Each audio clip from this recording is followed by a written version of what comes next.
ഈ AKGയുടെ മരണവുമായി ബന്ധപ്പെട്ട് ചില ദുരൂഹതകൾ കേൾക്കുന്നുണ്ട്. യഥാർത്ഥത്തിൽ AKG എങ്ങനെയാണ് മരിച്ചത്?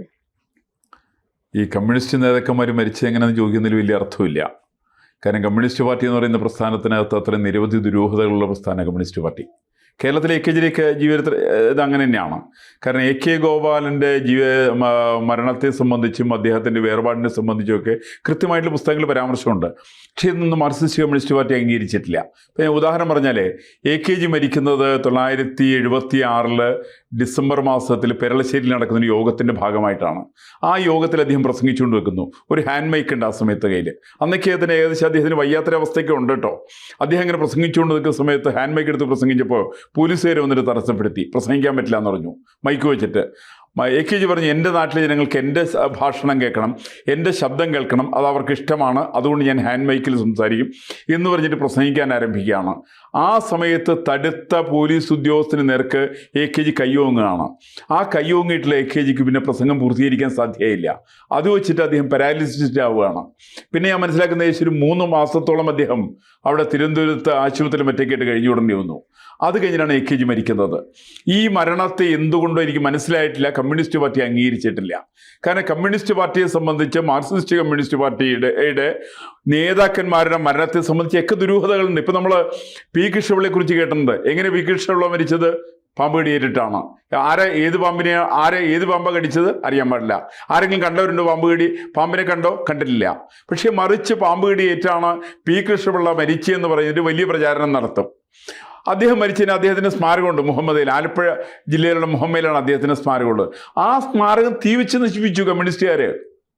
കമ്മ്യൂണിസ്റ്റ് പാർട്ടിയിൽ 2 ഗ്രൂപ്പായിട്ട് ഒരു ഗ്രൂപ്പ് പി കൃഷ്ണപിള്ള എന്ന് പറയുന്ന കേരളത്തിലെ ഇന്ത്യയിൽ അറിയപ്പെട്ട ആദ്യത്തെ സഖാവ്, ആ സഖാവിൻ്റെ സ്മാരകം അവർ തീവച്ച് നശിപ്പിച്ചു.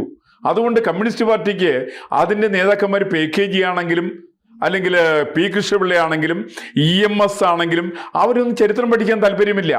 അവരൊന്നും മരണത്തിൽ ഇവർക്ക് യാതൊരു വേവലാതിയില്ല. ആ മരണത്തിൻ്റെ സത്യസന്ധമായിട്ടുള്ള വശത്തെക്കുറിച്ച് ഇവർ അന്വേഷിക്കാൻ തയ്യാറായിട്ടില്ല. ഞാൻ വേറൊന്ന് പറയാമല്ലോ. സാധാരണ നമ്മൾ EMSനെ കുറിച്ച് പറയാറുണ്ട്. EMSൻ്റെ ഭാര്യ ആര്യാന്തർജനമുണ്ട്. വളരെ കുലീനയായിട്ടുള്ള സ്ത്രീയാണ്. ഇവർ രണ്ടുപേരും കൂടിയിട്ട് നേരത്തെ ഡൽഹിയിൽ പോയിട്ട് ഇവർ കമ്മ്യൂണിൽ താമസിച്ചല്ലോ. എന്താ കമ്മ്യൂൺ എന്ന് പറഞ്ഞാൽ എന്താ? കമ്മ്യൂണിസ്റ്റ് പാർട്ടിയുടെ കമ്മ്യൂൺ എന്ന് പറയുന്ന സംവിധാനം സോവിയറ്റ് റഷ്യയിൽ ആരംഭിച്ചതാണ്. അത് പ്രകാരം ഒരു പ്രദേശത്തുള്ള ആളുകൾ ഒന്നിച്ച് താമസിക്കുന്നു. സ്ത്രീകളും പുരുഷന്മാരും ഒന്നിച്ച് താമസിക്കുക. അവിടെ വരുന്ന അയാളുടെ ഭാര്യ എൻ്റെ ഭാര്യയാണ്, എൻ്റെ ഭാര്യ അയാളുടെ ഭാര്യയാണ്. ഈ പറയുന്ന പരിപാടിയായിരുന്നു കമ്മ്യൂണുകളിൽ ഉണ്ടായിരുന്നത്. ഇങ്ങനെ ഒരു കമ്മ്യൂണുകളുടെ തുടക്കമാണ് ആലപ്പുഴ ജില്ലയിൽ ഉണ്ടായത്. ആലപ്പുഴ ജില്ലയിൽ പുന്നപ്ര വയലാറിന്റെ ഭാഗമായിട്ട് ആലപ്പുഴയിൽ ആരംഭിച്ചത് 16 കമ്മ്യൂണുകളാണ് ഇവർ ആരംഭിച്ചത്. സ്ത്രീ പുരുഷ ഭേദമന്യേ എല്ലാവരും ഒരേ സ്ഥലത്ത് താമസിക്കുക. അവർ തമ്മിൽ ഭാര്യയും ഭർത്താവും എന്നുള്ള ബന്ധമില്ല. എല്ലാവരും ഒരേപോലെ തന്നെയാണ്. ഈ തരം സംവിധാനങ്ങൾ തന്നെയായിരുന്നു EMSനും ആര്യാന്തർജനത്തിനും. ഇവർക്ക് ഒന്നിലധികം സ്ഥലത്ത് ഇവർ താമസിച്ചു. ഞാൻ മനസ്സിലാക്കുന്ന ഇവർ ഡൽഹിയിൽ താമസിച്ചിട്ടുണ്ട്, ഇവർ ബോംബെയിൽ ഇവർ കമ്മ്യൂണിൽ ഇവർ താമസിച്ചിട്ടുണ്ട്. അവസാനം ആര്യാന്തർജനം പറയുകയാണ്, ഈ കമ്മ്യൂണിറ്റി താമസിക്കാൻ പറ്റില്ല, ഇത് നമുക്ക് വീട്ടുകാർക്ക് പറഞ്ഞിട്ടുള്ള സ്ഥലമല്ല എന്ന് പറഞ്ഞുകൊണ്ട് കമ്മ്യൂൺ വിട്ടുപോയിട്ടുള്ള ആളാണ് EM ശങ്കരൻ നമ്പൂതിരിപ്പാട്. ഇതിനെക്കുറിച്ച് ചരിത്രത്തിന്റെ ഭാഗമല്ലല്ലോ, ഇവരാരും സമ്മതിക്കില്ലല്ലോ. കമ്മ്യൂണിസ്റ്റ് പാർട്ടിയെ സംബന്ധിച്ച് ഇത്തരം നിരവധി ദുരൂഹതകൾ കേരളത്തിൽ അവർ ചരിത്രത്തിന്റെ ഭാഗമായിട്ടുണ്ട്. നമുക്കറിയാലോ. ശരിക്കും സാധാരണ ഇതിൽ കമ്മ്യൂണിസ്റ്റ് പാർട്ടിയുടെ കേരളത്തിന്റെ താത്വിക ആചാര്യനാരാണ്? EMS അല്ലല്ലോ, ചാത്തുണ്ണി മാഷായിരുന്നല്ലോ.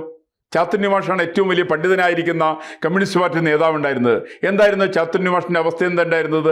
1980കളിൽ ചാത്തുണ്ണി മാഷിനെ CPM-ൽ നിന്ന് അവർ പുറത്താക്കി. എന്നിട്ട് EM ശങ്കരൻ നമ്പൂതിരിയും ചാത്തുണ്ണി മാഷും തമ്മിൽ തർക്കമായിരുന്നു ശരിക്കത്. ഇത് ജാതീയപരമായിരിക്കുന്ന തർക്കമാണത്.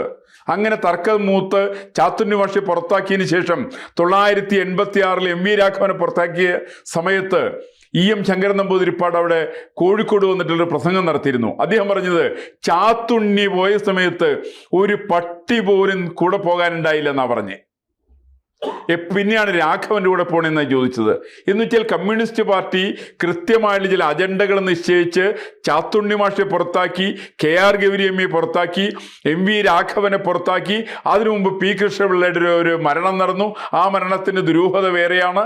അതേപോലെ തന്നെ AK ഗോപാലിന്റെ മരണം നടന്നു, അതിന്റെ ദുരൂഹത വേറെയാണ്. ഇത്തരം നിരവധി സംഭവങ്ങളുണ്ട്. ഇപ്പൊ ഞാൻ വേറെ ഒരു കാര്യം ഒന്ന് പറയട്ടെ. AK ഗോപാലിന്റെ ആത്മകഥ ഇറങ്ങിയിട്ടുണ്ട്. ഈ ആത്മകഥയിൽ AKG മരണത്തെ സംബന്ധിച്ച് വേണം നിർബന്ധമില്ല. അത് ഇറങ്ങിയത് 1980-ലാണ്. എന്നുവെച്ചാൽ AK ഗോപാലൻ മരിച്ച് 2.5 വർഷക്കാലം കഴിഞ്ഞതിന് ശേഷമാണ് അദ്ദേഹത്തിൻ്റെ എൻ്റെ കഥ ഇറങ്ങുന്നത്, എൻ്റെ ആത്മകഥ ഇറങ്ങുന്നത്.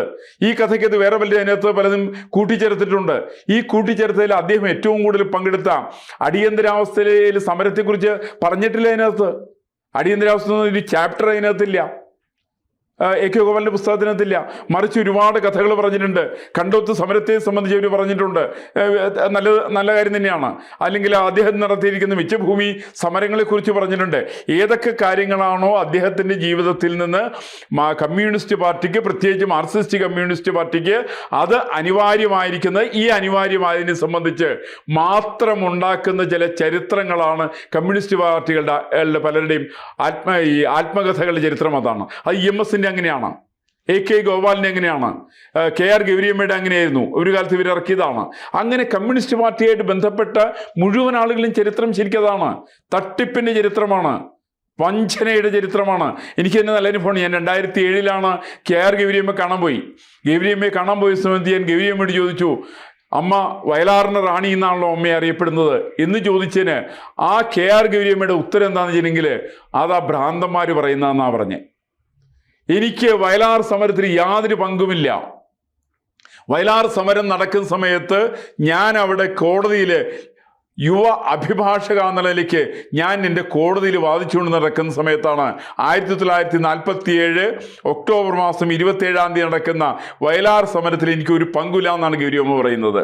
അപ്പോൾ ഞാൻ സംശയം കൊണ്ട് ചോദിച്ചു, അങ്ങനെ TV തോമസിന് പങ്കില്ലേ പുന്നപ്ര സമരത്തിൽ?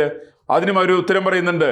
TV തോമസിന് 1946 ഒക്ടോബർ മാസം 24 പുന്നപ്രയിൽ നടന്നുള്ള സമരത്തിൽ TV തോമസിന് ഒരു പങ്കുമില്ല. TV Thomas സമരത്തിലില്ല. ഇവരാരും ഇല്ലാത്ത സമരമാണിത്. നേതാക്കന്മാരില്ലാത്ത സമരം, അണികളെ കൊലയ്ക്ക് കൊടുത്തിട്ടുള്ള സമരം.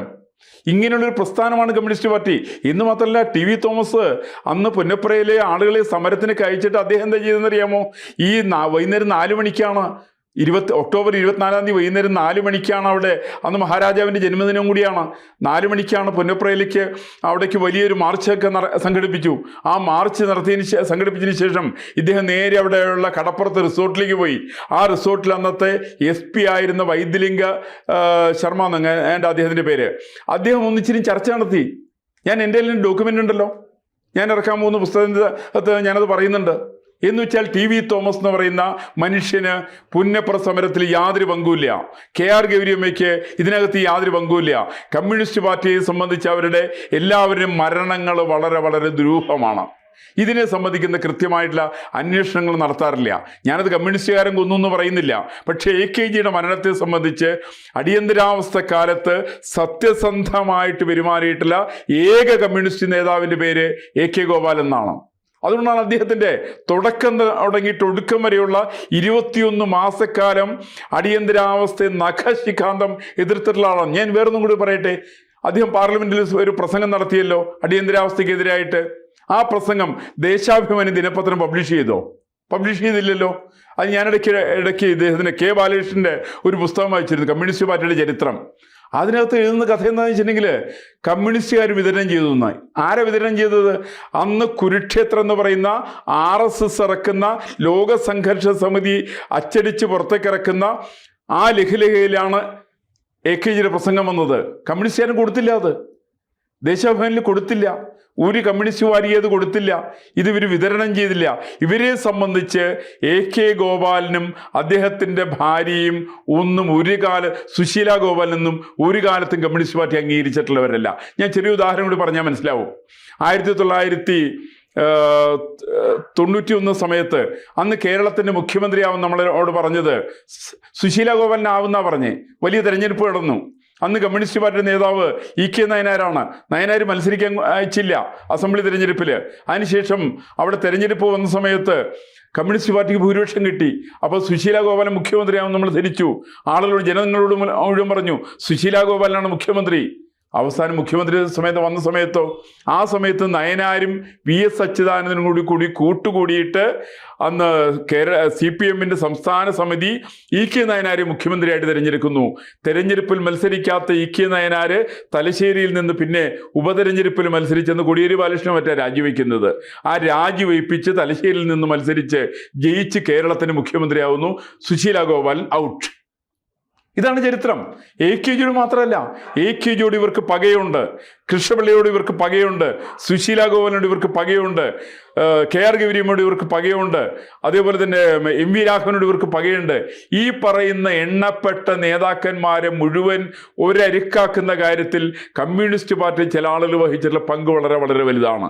അതുകൊണ്ട് തന്നെ AKജിയുടെ മരണത്തെ സംബന്ധിച്ചും എൻ്റെ അഭിപ്രായത്തിലുള്ളത് AKജിയുടെ മരണത്തിൻ്റെ വസ്തുനിഷ്ഠമായുള്ള വിവരങ്ങൾ പൊതുസമൂഹം അറിയേണ്ടത് അനിവാര്യമാണ്. അതിനെ സംബന്ധിച്ച് ചർച്ചകൾ നടക്കണം. കമ്മ്യൂണിസ്റ്റ് പാർട്ടി കൊന്നു എന്നുള്ള ആരോപണം ഞാൻ പറയുന്നില്ല. പക്ഷേ എങ്ങനെയാണ് അദ്ദേഹം മരിച്ചത്, അതിനെ സംബന്ധിച്ച് ഒരു സ്വാഭാവിക മരണമാണെന്ന് വിശ്വസിക്കാൻ വളരെ പ്രയാസമുണ്ട്. അതിനെ സംബന്ധിക്കുന്ന കൃത്യമായിട്ടുള്ള അന്വേഷണങ്ങൾ ആവശ്യമാണെന്നാണ് എൻ്റെ അഭിപ്രായം.